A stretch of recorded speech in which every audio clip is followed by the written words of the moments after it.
All right, guys. Well, this is the moment that a lot of people have been kind of waiting for.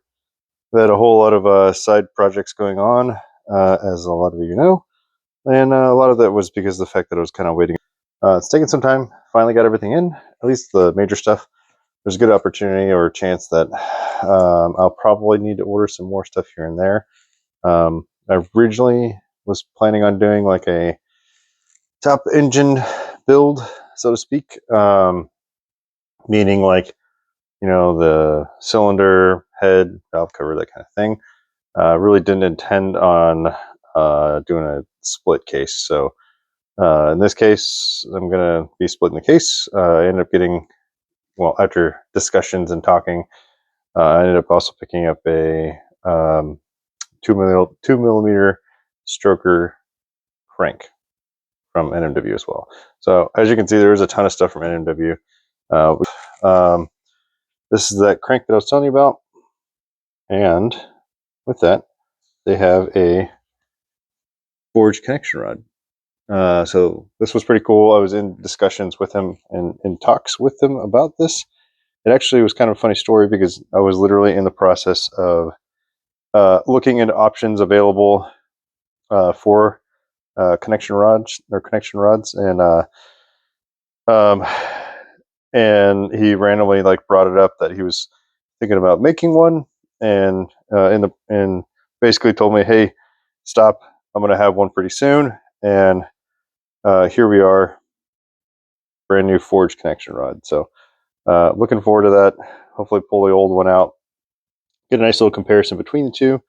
But this thing feels and looks like it's pretty quality machine work and everything else. So obviously referring to the crank since this is forged. Now moving over, obviously we have our two heads, this one being the NMW one and that one being a spare one that I have. A lot of soft parts over here. Obviously the ERP style Spears Racing head bolts, so that's good. Down to this side we've got our cams, so the stage 3 high lift increased duration cams OEM, and then at some point I'll pull my DRC cams out of the engine itself. Now on to this part. I'm going to do a much more thorough review and comparison again once I pull my OEM unit off. This was the original big bore. This is the new one. Big difference, as you can see, right? There's this was designed strictly for improved cooling, and also for strength. It's the very noticeable difference in weight between the two. I'll get it on a scale when I actually can go through and compare the two. Obviously, very easy to tell. There's a fire ring up top, but let's take a look at this thing. Like overall, he's looking good, and there is going to be some work that needs to be done. I don't know if you can see. Let me see if I can zoom in. Yeah, right there. See kind of right here, the tooling machine line.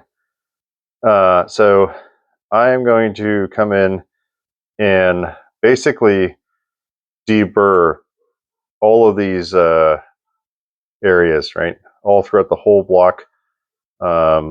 Deburr everything because I don't want to create stress risers. I want to give this thing the best chance to survive and not have any issues over a long period of time. And stress risers can kind of contribute to that. So overall, this thing looks great. And obviously I have my two pistons here because I have two kits. And I'm going to be doing the same thing. No notable changes between the two. Pretty much exactly the same. And same concept here. I'm going to, a lot of these are chamfered already. You can kind of see it. I'm going to leave all of the ringland area alone, but on the sides here, I'm going to probably go through deeper the sides, and even the valve reliefs, they're pretty sharp.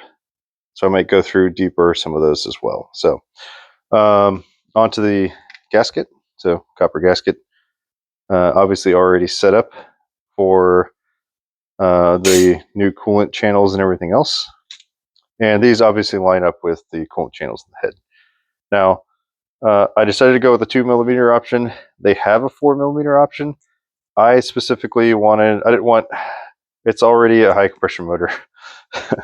And with that being said, this is going to be big bore setup as well. So they do make a 4mm version. I basically opted to go with just the 2mm version. A little bit performance bump, but hopefully not as much stress as I don't know. I guess if I thought about it a little more, I probably maybe would have considered doing. I probably should have did the 93 with a 2mm stroke to try to help even out, a lot of that side play load, which is kind of what I'm concerned about because of how big this is and with such high compression. But I guess we'll test and see kind of how the tolerances are, and that's gonna play a big effect, I think, when it comes to getting everything thrown together and then seeing what she's gonna do. So I can already tell from looking at all of this the when this was designed, like, because I got to see kind of the photos during the design process, the sleeve installation and everything else. Just by looking at this, I can absolutely tell that the coolant channels and passages in this are significantly more improved than what's on this design.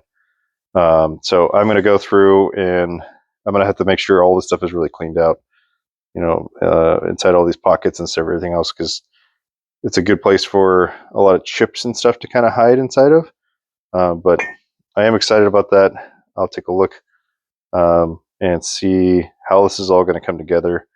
And I am super happy with the fact that it comes with a fire ring. So that part's really awesome. That's going to help out a lot, especially with, as much compression and everything else that's going to be running in this. So hopefully soon we'll do another video. This is pretty much like the start of the project at this point. So in case you don't know where I live, it's really cold. It's 2 degrees outside right now, and we actually just got hit with the I think snowfall totals were right around 16 inches or something like that. So spent a lot of time shoveling, which has been fun. But all that being said, it's pretty much going to be a lot of prep work. So I think the way that I'm going to probably start is to deburr stuff first, do the prep work that I need for the piston and the billet cylinder. And then from there, I guess just disassembly. Sounds about right. I got to pull stuff out of that other motor and use the main part of the motor for the build itself. So I guess I'll pull the motor, disassemble, transfer the valves over, and start looking at the whole tear down process, because it'll be interesting. I've never split a case before. I've built many car engines, but not necessarily a motorcycle engine. So having a split one's going to be interesting. I know, like, the transmission gears have got to come out. I got to pull a clutch basket. There's all kinds of other gears. So obviously the big concern here is going to be how do we pull all the stuff out without causing other stuff to break. So, and then while I'm at it, I'm probably going to just do my due diligence and inspect the oil pump, see how the oil pump's doing, and see if there's any issues with that. I may consider replacing some of that stuff out of, good measure, because, having good oil pressure is always a good thing. So, we had some cool modifications that we're going to be doing too. There's the 450EX impeller. So at some point I'll need to figure out how much needs to be trimmed off of that, and then I can include that in as well. Hopefully kind of help maintain and keep this thing cooler. And then I guess I'm going to look while I'm in there internally and see if there's other stuff. I'm sure there's going to be some seals. There's probably going to be maybe even some bearings that need to be replaced, and probably look and see if there's any room for improvements anywhere. So we'll see. My goal, since I'm going that deep, is to look into the coolant section itself and see if there's any restrictions that can kind of be cleaned up. So as we kind of go through and explore, obviously I'll continue to document it and then let everybody know. So, okay. So as always, if anyone has got any questions, comments, or concerns, and or issues, definitely hit me up. I'm all for trying to help people. So, I have been seeing a few other people with cam tensioner issues. Usually it results in problems related to bent valves and stuff like that. So this is just a friendly reminder to you to inspect your tensioner and or just get a manual one. So that way you can avoid that problem. Otherwise, you're going to find yourself having to pull all this off and basically do half of the job of what I'm going to end up doing. Do some due diligence and double check that stuff. All right, that's it for now, and hopefully we'll see you soon.